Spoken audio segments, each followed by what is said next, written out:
चुप हो जाना बिल्कुल। सुनो, आज हम लोग कंपनी का रिवीजन कर रहे हैं।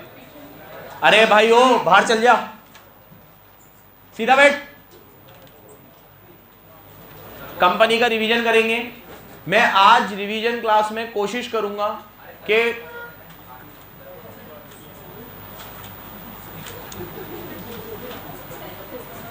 सारे कंसेप्ट जो भी हमने इशू ऑफ शेयर्स में पढ़े हैं, जनरल एंट्री, बैलेंस शीट, कहाँ पे बैलेंस शीट खराब, मतलब वो जो फोरफीचर भी हो रहा है, री इशू भी हो रहा है, तो उसमें बैलेंस शीट कैसे बनेगी, ओवर सब्सक्रिप्शन, हर तरह के कंसेप्ट को इसमें वीडियो में कवर करने की कोशिश करेंगे। फिर अपन सीधे क्वेश्चंस की प्रैक्टिस करेंगे, तो ध्यान से सुनते जाना। सबसे पहले हम लोगों ने बनाई थी बैलेंस शीट। पहले 4 क्वेश्चन किसके थे?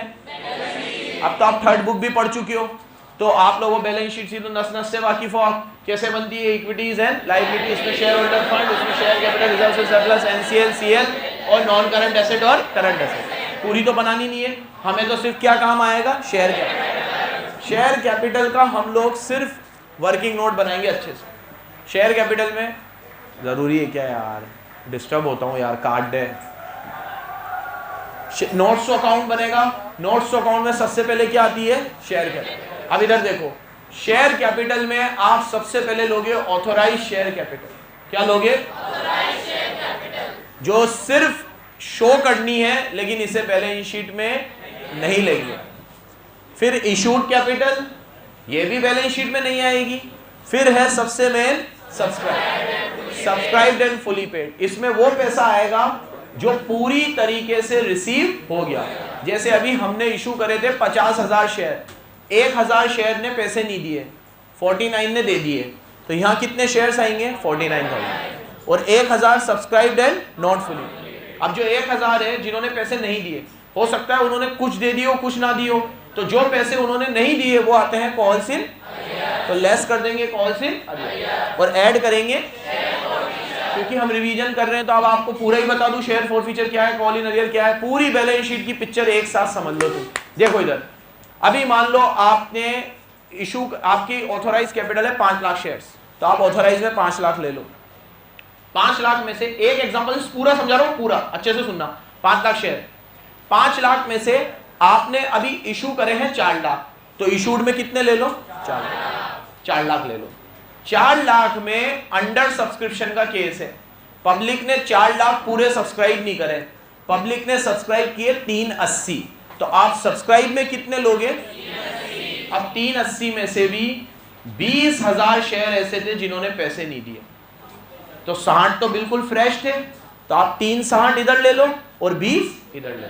अब 20 में आपको क्या करना है, नंबर ऑफ शेयर लेते वक्त यहाँ देखो, अगर आपने उन 20,000 को फोरफिट कर लिया, जो कि आप करोगे, और दोबारा री इशू कर लिया, तो फिर आप बैलेंस शीट वो 3 स्टेप याद रखोगे। 3 स्टेप क्या, जितने भी शेयर्स है वो अगर फोरफिट हुए हैं तो उनको माइनस कर दो, और उनमें से जितने री इशू हुए हैं वापस से प्लस कर दो। तो यहाँ देखो, अगर आपके टोटल शेयर 380 है और 380 में से 20 फोरफिट हुए हैं, तो आप 20 हटा दो, तो कितने बचे, 360, और 15 री इशू हो गए तो 15 वापस से जोड़ दो, तो 360 में 15 जोड़ते कितने आ जाएंगे, 375, 375। तो आप यहाँ नंबर ऑफ शेयर ही कितने लोगे, सामने देखो, गौर से सुनना। उस केस में आप subscribed and fully paid, not fully paid अलग अलग मत लिखना, एक साथ लिख देना सब्सक्राइब्ड एंड फुली पेड, या आप सब्सक्राइब कैपिटल भी लिखोगे तो चलेगा।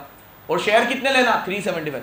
अगर आपने जरा सा भी ऊंच नीच किया तो गलती हो जाएगी बैलेंस शीट बनाने में। फिर बोल रहा हूं, 380 शेयर थे, 20,000 ने पैसे नहीं दिए, तो आपने उन्हें क्या कर लिया, फोरफिट, उसमें से 15,000 आपने, तो आप 380 में से पहले 20 हटा दो, 360, 15 वापस जोड़ दो, कितने हुए, 375। तो आप यहाँ नंबर ऑफ शेयर ही कितने लोगे, और एक 10 का है तो मल्टीप्लाई बाय 10, तो इनर कॉलम में आ जाएगा 37,50,000। 375 को 10 से करोगे कितना आएगा, 37,50,000, ये तो आ जाएगा। सामने देखो, अब इसमें से आपको लेस करना है कॉल्स इन अरियर्स और ऐड करना है शेयर फोरफिट। इसमें 2 बातें बताई थी मैंने।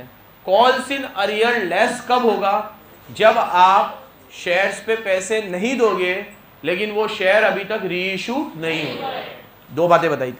अगर आपने शेयर री इशू कर दिए तो कॉल इन अरियर अकाउंट तो बंद हो गया होगा, और जो अकाउंट बंद हो जाता है वो बैलेंस शीट में शो नहीं होता। तो कॉल इन अरियर लेस करने के लिए दो बातें याद रखनी है। बोलो, एक तो उसने पैसे ना दिए हो और उसके शेयर अभी तक फॉरफिट ना हुए हो। जैसे 20,000 शेयर ने पैसे नहीं दिए और हमने तो पूरे 20,000 ही फॉरफिट कर लिए, तो कॉल्स इन अरियर 0 आएगा। कितना आएगा? 0। फिर कुछ भी नहीं लेना कॉल्स इन अरियर में। कॉल्स इन अरियर क्या आएगा? 0। सामने देखो बेटा, अब फॉरफीचर ऐड करना है। शेयर फॉरफीचर में भी दो चीजें हैं। शेयर फॉरफीचर में वो पैसा आता है, कॉल्स इन अरियर में वो पैसा आता है जो पैसे नहीं दिए, फॉरफीचर में वो पैसा आता है जो दे चुका है, वो दे चुका है और अभी तक शेयर रीइश्यू नहीं हुए। अगर शेयर रीइश्यू हो गए हैं तो ये पैसा कैपिटल रिजर्व में चला गया होगा। कहां चला गया होगा? फिर यहां शेयर फॉरफीचर ऐड। जैसे अभी मेरे एग्जांपल में 20,000 शेयर है और उसमें से मैंने रीइश्यू कितने कर दिए? 15। सुनो इधर, 20,000 शेयर ने 10 में से 4 रुपए मुझे दे दिए थे, तो कॉल्स इन अरियर कितना हुआ? 6 रुपए। और शेयर फॉरफीचर में कितना जाएगा? 4, क्योंकि शेयर फॉरफीचर में वो पैसा जाता है जो आप दे चुके हो, जो आप दे चुके हो। तो 20,000 शेयर पे आप मुझे 4 रुपए दे चुके थे, तो 20 × 4 कितने हुए? 80। तो आप 80 ऐड मत करना यहां, क्योंकि शेयर फॉरफीचर में दो बातें याद रखनी है। एक तो वो पैसा जो आप दे चुके हो और दूसरा वो शेयर जो अभी तक रीइश्यू नहीं हुए। तो 20 में से मैंने 15 तो रीइश्यू कर दिए, तो रीइश्यू कितने नहीं किए? तो सिर्फ 5,000 शेयर आएंगे और आप कितने रुपए दे चुके हो? 4। तो 5,000 को 4 से करेंगे तो कितने आएंगे? 20,000। और आप 80 लिख देते तो गलत हो जाएगा। एक बार फिर वापस से बता रहा हूं, कॉल इन अरियर लेस होगा, फॉरफीचर ऐड होगा, ये हमें पता है, लेकिन कब होगा ये हमें नहीं पता। कॉल इन अरियर लेस करने के लिए दो बातें, शेयर फॉरफीचर ऐड करने के लिए भी दो बातें। ये यहां दो बातें क्या है? कॉल इन अरियर वो पैसा होता है जो सामने वाले ने पे नहीं किया, लेकिन ये लेस तभी होगा जब शेयर अभी तक रीइश्यू फॉरफिट नहीं हुआ। अगर शेयर फॉरफिट हो चुके हैं तो यहां कॉल इन अरियर नहीं आएगा, इसको साइड में रख दो। अब इधर आओ, शेयर फॉरफीचर ऐड होगा। शेयर फॉरफीचर ऐड होगा दो केस में। बच्चों, रिवीजन है और तुम्हारा रिवीजन है, मेरा नहीं है, अच्छे से कान खुले रखना। अगर तुम ये ढंग से सुन लोगे ना तो ये 1 घंटे के अंदर पूरी आधे घंटे पौन घंटे में सारे कंसेप्ट कवर हो जाएंगे। सारे ध्यान से सुन लेना। शेयर फॉरफीचर ऐड कब होगा? जब हम लोगों ने शेयर अभी तक रीइश्यू नहीं किए। मान लो मैंने 20,000 शेयर फॉरफिट किए, उसमें से 15 मैंने रीइश्यू कर दिए, तो वो पैसा तो कैपिटल रिजर्व में चला गया। अब कितने बचे? 5। 5,000 का पैसा अभी तक कैपिटल रिजर्व में, वो यहाँ ऐड हो जाएगा। 5,000 शेयर पे कितने रुपए? 4 रुपए, क्योंकि वो कितने दे चुका था? 4। तो दोनों में है ना एक तरीके से वाइसा वर्सा चल रहे हैं। कॉल इन अरियर में वो पैसा जाता है जो नहीं देता और फॉरफीचर में वो पैसा जाता है जो वो दे चुका है। तो 10 में से 4 वो दे चुका है, तो कितने नहीं दिए? 6। तो 6 कॉल इन अरियर और 4 फॉरफीचर। एक लेस हो रहा है और एक, ये बैलेंस शीट बन गई। अब इसका जो भी बैलेंस आएगा वो हमें कहां दिखाना है? शेयर के। और सिक्योरिटी प्रीमियम में तो कहां दिखाना है? रिजर्व से। तो बैलेंस शीट की बात हुई। अब इस चैप्टर में अपन लोगों ने 90% क्वेश्चंस में सिर्फ एंट्रीज ही करी है। तो मैंने आपको कहा था कि जब भी हम लोग शेयर इशू करते हैं तो कितने लोगों को करते हैं? 4 लोगों को। सबसे पहले पब्लिक को, प्रमोटर, अंडरराइटर, एक एक करके। इस पे ज्यादा टाइम पास नहीं करूंगा, बच्चे को याद होगा ये। अगर पब्लिक को शेयर इशू करते हैं तो आप लोगों को पता है हम पैसे टुकड़ों में मंगाते हैं। सबसे पहले क्या मंगाते हैं? एप्लीकेशन। एप्लीकेशन ड्यू नहीं करना पड़ता, सीधे आ जाती है। तो एंट्री होगी bank account debit to share application. वो पैसा शेयर कैपिटल में ट्रांसफर हो जाएगा, share application to share capital. Simple था। फिर अलॉटमेंट। अलॉटमेंट पहले मंगानी पड़ती है, तो एंट्री होगी share allotment to share capital. फिर रिसीव होगी बैंक टू शेयर। फिर फर्स्ट कॉल पहले मंगानी पड़ती है, share first call to share capital, फिर bank account debit. Second call भी पहले मंगानी पड़ती है, share second call to share capital, bank account debit to share second. ये तो सिंपल है। इसमें जो ट्विस्ट आएगा वो बात कर लेते हैं। यहाँ देखो ट्विस्ट क्या आएगा। अगर कोई बंदा पैसे ना दे, यहाँ देखो, तो हम कॉल इन अरियर अकाउंट खोलेंगे। बट आपके सीबीएसई और आरबीएसई बोर्ड में ये अलाउ किया गया है कि आप कॉल इन अरियर का अकाउंट ना भी खोलो और सीधे अमाउंट में से लेस कर दो तो भी चलेगा। जैसे 50,000 शेयर पे अलॉटमेंट पे 5 रुपए आने थे, तो हम 50 को 5 से करें तो 2.5 लाख। तो हमने अलॉटमेंट को ड्यू किया कितने से? 2.5 लाख। 50,000 शेयर पे कितने रुपए आने थे? सामने 50,000 शेयर पे कितने रुपए आने थे? अब 10,000 शेयर होल्डर ने पैसे नहीं दिए, या जब हम एग्जांपल में 20 से देते, 20 ही ले लो, 20,000 शेयर होल्डर ने पैसे नहीं दिए, और कितने रुपए दे देते हो? 5 रुपए। तो 20 को अगर मैं 5 से करूं तो 1 लाख, तो 2.5 लाख से मैंने अलॉटमेंट ड्यू किया, 1 लाख मेरे को कम आया, तो मैं बैंक वाली एंट्री कितने से करूंगा? 240, अरे 1.5 लाख कितने से करूंगा? 1.5 लाख। अब आप या तो ऐसे करो कि बैंक में भी 1.5 डालो और अलॉटमेंट में भी 1.5 डालो, खत्म। या फिर आप बैंक में 1.5 डालो और बीच में खोलो कॉल इन अरियर 1 लाख और अलॉटमेंट में पूरे 2.5। इन दैट केस अलॉटमेंट खुलेगा भी 2.5 से और चॉइस इज योर्स। अब सर फिर अगर हमने अलॉटमेंट में 1.5 ही डाले, 1 लाख कम डाला, तो फिर वो 1 लाख कहाँ जाएगा? तो जब आप 4 फीचर की एंट्री करोगे तो वो 4 फीचर में आप एंट्री करोगे share capital account debit to share allotment. तो शेयर अलॉटमेंट में 1 लाख डालोगे तो वो उस समय 1 लाख चला जाएगा और वो अकाउंट उस समय बंद हो जाएगा। तो आप एक रूल बना लो, जब शेयर फॉरफिट हो रहे हो ना, एक रूल बना लो, तो डायरेक्ट एंट्री करो, और जब शेयर फॉरफिट ना हो रहे हो ना तो कॉल इन अरियर खोलो। ये रूल बना लो आप। जब शेयर, अब आप देखो बोर्ड में अपन ने 80 क्वेश्चन करे तो 80 थोड़ी आएंगे, 2 आएंगे, 2 इशू ऑफ शेयर में खींच तान के 3 मान लो, उसमें से एक वेंडर वाला क्वेश्चन आ जाता है छोटा सा, एक बड़ा आएगा वर्किंग नोट वाला, और एक और कोई सा छोटा क्वेश्चन आ जाएगा। तो किसी छोटे क्वेश्चन में सिर्फ ये बोला ए ने पैसे नहीं दिए, बी ने पैसे नहीं दिए, सी ने पैसे नहीं दिए, क्वेश्चन खत्म, फॉरफिट करने का बोला ही नहीं, तो आप कॉल इन अरियर खोल लेना, ठीक है। और फॉरफिट करने का बोले तो कॉल इन अरियर मत खोलना, उस केस में हमें ना खोलना ज्यादा कन्वीनियंट पड़ता है। तो रूल क्या बना? पैसे ना दे तो आप डायरेक्ट एंट्री कर दो, कॉल इन अरियर मत खोलो। अगर शेयर क्या हो रहे हो? फॉरफिट हो रहे हो। ये तो सिंपल एंट्री है। अब इस पे आते हैं प्रमोटर को। अगर हम शेयर पब्लिक को ना देकर किसको दे? तो प्रमोटर को हम लोग शेयर देते हैं फ्री में, उनसे हम कुछ भी पैसा चार्ज नहीं करते। तो आप शिफा मोबाइल चला रही है, हाँ, अगर आप प्रमोटर को पैसे देते हो, शेयर देते हो, तो शेयर कैसे देते हो? फ्री में देते हो। अब अगर आप उनको शेयर फ्री में दोगे तो एक तरफ आपने शेयर दिए तो आपकी लायबिलिटी बढ़ गई, और लायबिलिटी बढ़ती तो क्रेडिट में आती है, तो नीचे तो शेयर कैपिटल आ जाएगा, बट ऊपर क्या आएगा? बैंक लिख नहीं सकता, एप्लीकेशन अलॉटमेंट कुछ भी नहीं लिख सकता। तो एक नया अकाउंट खुलेगा, किस नाम से? इनकॉर्पोरेशन कॉस्ट नाम से। किस नाम से? तो एंट्री हो जाएगी incorporation cost to share capital. फिर ये इनकॉर्पोरेशन कॉस्ट P&L में बंद हो जाएगा, P&L टू इनकॉर्पोरेशन। ये कब होगी? जब हम शेयर किसको इशू करेंगे? प्रमोटर। अब हम शेयर दे रहे हैं किसको? Under writer. यहाँ देखो, प्रमोटर को शेयर इसलिए देते हैं क्योंकि कंपनी खुलवाने में उन्होंने हमारी मदद करी। मदद क्या करी? उन्होंने ही खोली है।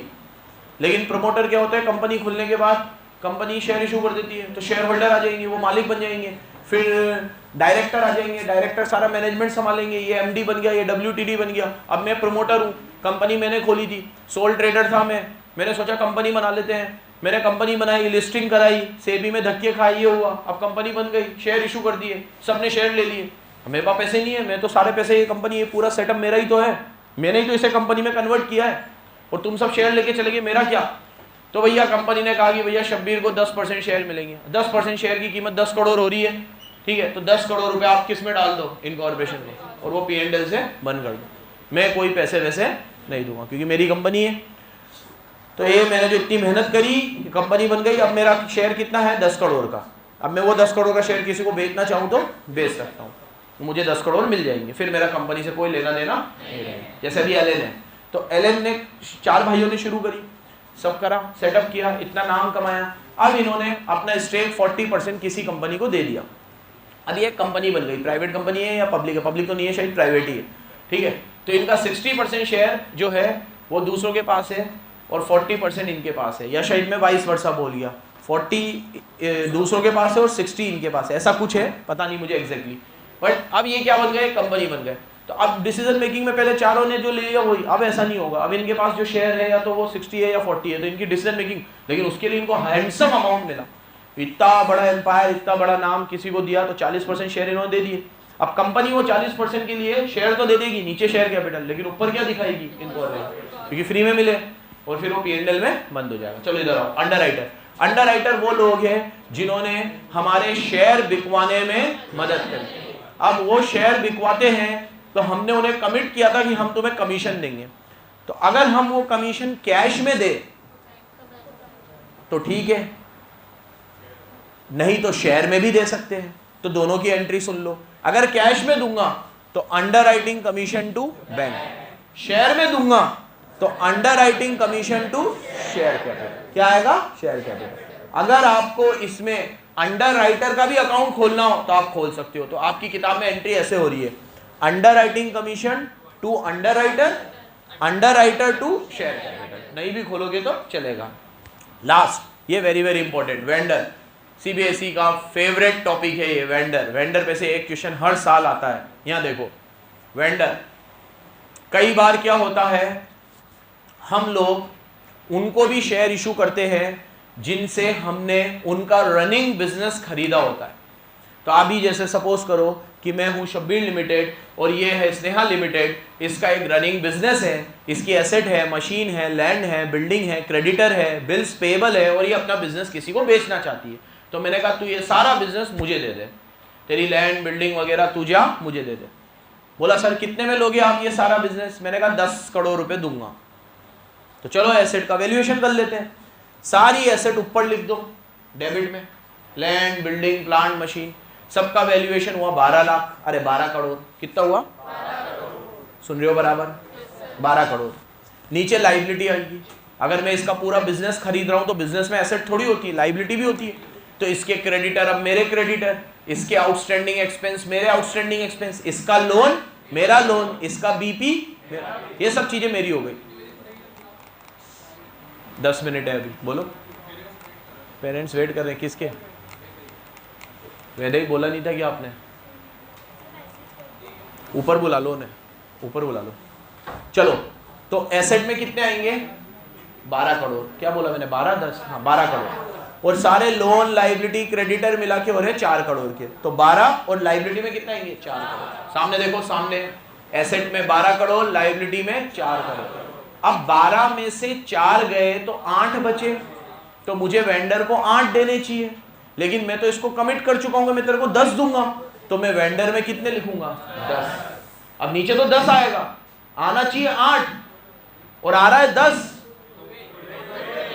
तो ऊपर गुडविल आ जाएगी बैलेंसिंग। तो मैंने कहा था अगर नीचे वाली साइड ज्यादा हो तो ऊपर क्या आएगी? गुडविल। और अगर ऊपर वाली साइड ज्यादा हो तो नीचे क्या आएगी? सबको याद है बराबर? एक और इंपॉर्टेंट बात सुनो, गुडविल या कैपिटल रिजर्व तभी आएगा जब इसको कितने पैसे देने हैं ये क्वेश्चन में गिवन है। जैसे मैंने बोला था कि मैं स्नेहा को 10 करोड़ दूंगा, अगर गिवन ना होता तो फिर बैलेंसिंग फिगर से मैं 8 करोड़ ही लिखता। अगर मैं यहाँ 8 करोड़ लिखता, भावेश 12 की एसेट है, 4 की लाइबिलिटी है, 8 बचे और मैं 8 ही दे रहा हूं, तो गुडविल या कैपिटल रिजर्व कुछ भी नहीं है। 8 देने थे, 8 दे दी। तो गुडविल या कैपिटल रिजर्व कब आएगा? जब वेंडर का अमाउंट क्वेश्चन में गिवन हो। जब वेंडर का अमाउंट क्वेश्चन में गिवन हो। जैसे क्वेश्चन ऐसे शुरू होगा, A limited acquire the business of B limited for 12 crore, बोल दिया। Krishna limited acquire the business of Ram limited for 10 crore, बोल दिया।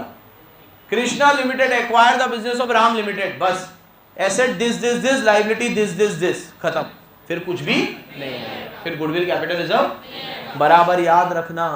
अब वेंडर को मुझे 10 करोड़ देने थे, 12 करोड़ देने थे, 8 करोड़ देने थे, जितने भी देने थे, वेंडर में चले गए। अब दिए कहाँ है? अभी तो सिर्फ वेंडर का अकाउंट खोला है, बंद। अब दूंगा तो vendor account debit to share capital, ठीक है, vendor account debit to share capital. अब अगर मैं डिवेंचर पढ़ा रहा होता तो vendor account debit to debenture, क्या आ जाता? Vendor account debit. बाकी पूरी एंट्री सेम रहती। अब 2 मिनट और सुन लो यहाँ ध्यान से, ये तो चारों केस बता दिए। अब जो शेयर हम इशू करते हैं वो पार पे भी हो सकते हैं, प्रीमियम हो तो नीचे आ जाएगा सिक्योरिटीज प्रीमियम, क्या आ जाएगा? अब वो प्रीमियम अलॉटमेंट के टाइम हो तो अलॉटमेंट में आएगा, फर्स्ट कॉल के टाइम हो तो, सेकंड कॉल के टाइम हो तो। शेयर पार पे इशू होते हैं या प्रीमियम पे? डिस्काउंट पे इशू नहीं होते, लेकिन डिवेंचर डिस्काउंट पे भी इशू होते हैं। तो डिवेंचर पढ़ा रहा होता तो डिस्काउंटेड डिवेंचर क्या हो जाएगा? डेबिट हो जाएगा। डिस्काउंटेड डिवेंचर क्या हो जाएगा? डेबिट। ये 2 कंसेप्ट हो गए। पॉज कर इसको, तो जरूरी थोड़ी है।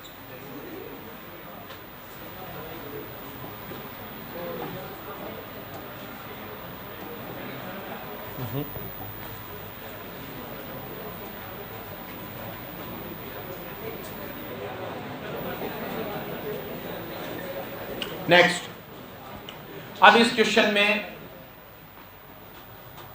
मजा आना शुरू होता है फोर फीचर्स जब कोई पैसे नहीं देता। उससे पहले हमने एक टॉपिक और पढ़ा, ओवर सब्सक्रिप्शन, तो उसके बारे में भी बता दूं। यहां देखो, ओवर सब्सक्रिप्शन में कुछ भी नहीं है।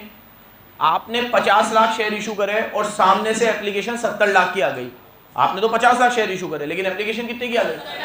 ज्यादा की आ गई, तो उसे बोलते हैं ओवर। अब ओवर सब्सक्रिप्शन का रूल ये होता है कि जब भी ओवर सब्सक्रिप्शन हो रहा है, क्या हो रहा है? ओवर सब्सक्रिप्शन, तो आपको स्लैब मिलेंगे। अब उसमें दो केस आते हैं, या तो स्लैब वो क्वेश्चन में बना के देगा या लैंग्वेज में देगा। प्रॉब्लम आती है जब स्लैब किस में होते हैं? लैंग्वेज में। अगर क्वेश्चन में दे, लैंग्वेज के लिए मैं कुछ नहीं बता सकता तुम्हें, लैंग्वेज तो पढ़ के ही पता चलेगी तुम्हें। जैसे एक क्वेश्चन आया था, उसमें बोला था shares are over subscribe to the extent of 23,000, तो उसका ये मतलब था कि 10 के शेयर हमने इशू करे थे, 23,000 से ओवर सब्सक्राइब हो गए, तो एप्लीकेशन कितने की आई थी? 33। लेकिन अगर किसी बच्चे ने 23 के ही कर दिया तो पूरा क्वेश्चन, तो स्लैब आपको फूक फूक के कदम रखना, स्लैब बराबर बनाना। अब अगर मान लो स्लैब क्वेश्चन में गिवन है, जैसे पहले 10,000 शेयर्स थे, उनको हमने कितने दिए? निल दिए। या पहले 10,000 शेयर्स थे, उनको हमने पूरे शेयर दिए। कितने शेयर दिए? पूरे 10,000। बराबर सुन लेना। अगले जो 25,000 शेयर आए, उनको हमने 10,000 ही दिए, और अगले जो 5,000 आए उनको हमने नहीं दिए। तो हमने शेयर इशू कितने किए थे? 20। लेकिन हमारे पास एप्लीकेशन कितने की आ गई थी? तो हमें 40 को कितने देने थे? इसे बोलते हैं ओवर सब्सक्रिप्शन। अब हमें इसे जमाना है, तो आपको क्वेश्चन में गिवन होगा कौन सी चीज कितने की है। मान लो एप्लीकेशन कितने की है? 3 की, अलॉटमेंट कितने की है? 4 की, और फर्स्ट कॉल भी कितने की है? 3। सेकंड कॉल नहीं है, 10 रुपए हो गए पूरे, प्रीमियम वगैरह नहीं है। अब मुझे ओवर सब्सक्रिप्शन करना है, तो ओवर सब्सक्रिप्शन का रूल क्या है कि हमेशा पहली एंट्री तो उतने शेयर से होगी जितने की एप्लीकेशन आई है। तो पहली एप्लीकेशन 40, तो हम पहली एंट्री करेंगे bank account debit to share application 40 × 3, तो हमें एप्लीकेशन कितनी रिसीव हुई? अब देखो, मैं तुमसे 1/20 ले चुका हूं, लेकिन क्या मैं तुम्हें 40,000 शेयर दे सकता हूं क्या? क्योंकि मेरे पास है ही कितने, तो मुझे करना पड़ेगा प्रो राटा अलॉटमेंट। क्या करना पड़ेगा?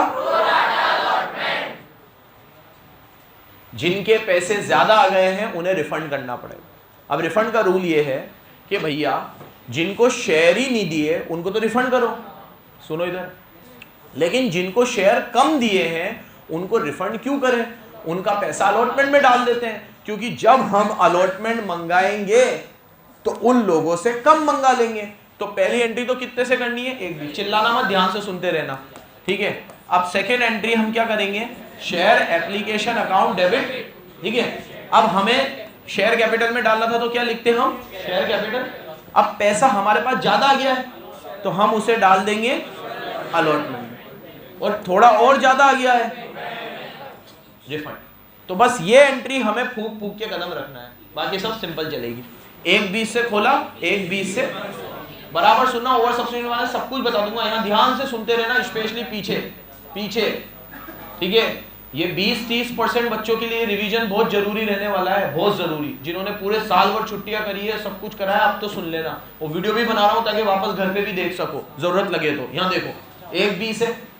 शेयर कैपिटल में तो सिर्फ वो पैसा जाएगा जो शेयर्स हमने उनको देने थे। ज्यादा आ जाए अगर शेयर, तो हम उन्हें ज्यादा दे ही नहीं सकते। मैंने तुम्हें एग्जांपल दिया था कि अगर मान लो ये अमन आ जाए, नहीं है, अमन की कचौरी की दुकान है, 10,000 कचौरी वो लेके बैठा दुकान पे, और गिराक 15,000 आ गए, तो 15 दे ही नहीं सकता। उसके पास है ही कितने? 10,000। जो चीज आपके पास है ही नहीं वो आप प्रोवाइड, आपके पास शेयर ही कितने हैं? 20। एप्लीकेशन कितने की आ गई? मैं दूंगा तो 20 ही, तो शेयर कैपिटल में तो मैं 20 ही डालूंगा। 20 × 3 कितने होते हैं? बोर्ड पे देखो। बैंक में रिफंड 5 × 3 कितने होते हैं? 15। अब 60 और 15 75, 1/20 में से 75 गए, 45। अब अगर मैं इधर 45 डालूंगा तो पहले यहाँ देखो, मुझे चेक करना है कि क्या मैंने 45,000 ज्यादा तो नहीं डाल दिए। चेक कैसे करते हैं? फुल वाला स्लैब मत देखो, नील वाला स्लैब प्लीज श्योर मत करो। फुल वाला मत देखो, नील वाला मत देखो। प्रो राटा वाले में आपने मांगे थे 25 और मैंने आपको दिए 10, तो मैंने आपको 15,000 शेयर कम दिए। अब वो 15,000 शेयर पे मैं आपसे 3 रुपए ले चुका हूं ऑलरेडी, तो 15 इंटू 3 कितने होते हैं 45। तो मैं 45 डाल सकता हूं, लेकिन मुझे देखना है कि मैं 45 जो डाल रहा हूं वो ज्यादा तो नहीं है। तो कैसे देखना है, अलॉटमेंट को अलॉटमेंट से मल्टीप्लाई करना है, ये याद रख लो आप। तो अलॉटमेंट को अलॉटमेंट कितने का हुआ है 10 का, और अलॉटमेंट पे आने कितने थे 4, यहाँ देखो। तो 10 को अगर 4 से करूं तो कितने होते हैं, और मैं तो यहाँ कितने डाल रहा हूं, तो मैं डाल ही नहीं सकता। अब मैं कितने डालूंगा, सिर्फ 5 ज्यादा आ गए, तो अब मैं बैंक में कितने डाल दूंगा।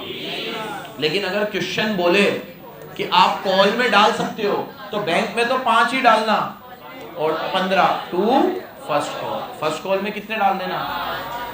लेकिन ये फर्स्ट, सुनो इधर, फर्स्ट कॉल में पैसे तभी डालोगे जब क्वेश्चन में बोले, नहीं तो आप सिर्फ अलॉटमेंट में डालोगे, फर्स्ट कॉल में कोई पैसा सिर्फ अलॉटमेंट में डालोगे। फर्स्ट कॉल में तभी डालेगा जब क्वेश्चन में बोले। सुन रहे हो बराबर? हाँ गणेश वापस बोल बेटा। नील का, हाँ अभी 5 को भी हमने 2000 दिए होते, तो मतलब तू ये पूछना चाह रहा है कि प्रो राटा के 2 स्लैब होते है ना। अक्सर बच्चे उसी में कंफ्यूज होते हैं, मैं उस पे ही आ रहा हूं अभी। पहले ये एक वाला समझ में आया, वापस सुन लो।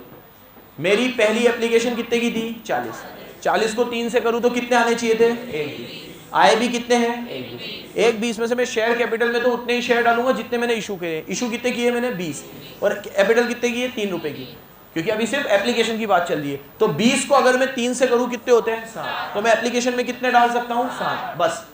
अब 1 20 में से अगर 60 गए तो मेरे पास अभी भी 60 है, वो 60 को मुझे एडजस्ट करना है। वापस बता रहा हूं प्लीज ध्यान से देखना। तो मैं डाल दूंगा पैसे पहले बैंक में, रिफंड किसको करने हैं 5000, क्योंकि इनका पैसा मैं अलॉटमेंट में या कॉल में नहीं डाल सकता, इनका पैसा तो वापस ही देना पड़ेगा। क्यों? क्योंकि मैंने इनको एक भी शेयर अलॉट नहीं किया और इनसे पैसे ले लिए हैं, तो इनके पैसे अब चुकाने पड़ेंगे। तो 5000 को मैं करूं 3 से तो कितने हुए 15, ये 15 तो बैंक में चले गए। अब मैंने क्या करा था, पहले अलॉटमेंट में पूरे 45 डाल दिए थे, चेक करे बिना। चेक करना है, चेक कैसे करना है, फुल वाला स्लैब नहीं देखना, नील वाला स्लैब नहीं देखना, सिर्फ कौन सा देखना है प्रो डाटा वाले स्लैब में 10 आपको दिए थे, और आज से मैं अलॉटमेंट मंगा था तो 4 रुपए मंगा था, तो 10,000 को अगर 4 से करूं तो मैक्स टू मैक्स मैं आपसे अलॉटमेंट पे कितने ले सकता था 40, तो मैंने यहाँ कितने डाल दिए 40। अब 5 अभी भी बचे, तो वो किस में डाल दिए फर्स्ट। क्वेश्चन ना बोले तो फर्स्ट कॉल में मत डालना, वो 5000 भी रिफंड कर देना, और बैंक का बैलेंस फिर 15 की जगह कितना हो जाएगा, ये क्लियर। अब गणेश का जो सवाल है, अगर यहाँ पे 2 स्लैब होते, सामने देखो, अगर 2 स्लैब होते तो दोनों स्लैब का अलग अलग चेक करना है। जैसे इधर देखो 25 को आपने दिए 10, तो एक्स्ट्रा कितने हैं 15, और अमाउंट में कितने हैं 45, शेयर्स में कितने हैं 15, और अमाउंट में कितने हैं 45 है। अब मैं क्या करूंगा, 10,000 शेयर है, अलॉटमेंट 4 का है, तो मैं कितने डाल सकता हूं, और बाकी के 5 क्या कर दूंगा। तो इसको तो ऐसे ही करो, सेकंड वाले स्लैब को अलग से चेक करो, घिचड़ी मत बनाना। अब सेकंड वाले स्लैब में मान लो आपने मांगे थे 5 और मैंने आपको दिए 2, आपने मांगे थे 5 और मैंने मैंने आपको कितने दिए 2 दिए, तो एक्स्ट्रा कितने हैं 3, और अमाउंट में कितने हैं, शेयर्स में 3 है, अमाउंट में कितने हैं, तो मैं मैक्स टू मैक्स 9000 आपसे ज्यादा ले चुका हूं। अब मैं अलॉटमेंट में कितने डालूंगा, वही अलॉटमेंट को अलॉटमेंट से मल्टीप्लाई करो। अलॉटमेंट कितना है 2000, और अलॉटमेंट मनी कितनी है 4, तो 2 को 4 से करूं तो कितने होते हैं, तो मैं मैक्स टू मैक्स 8 ही डाल सकता हूं, तो 9 में से 8 जाएंगे, कितने बचे, ये 1 मुझे किस में डालना पड़ेगा, रिफंड। समझ गया भाई गणेश?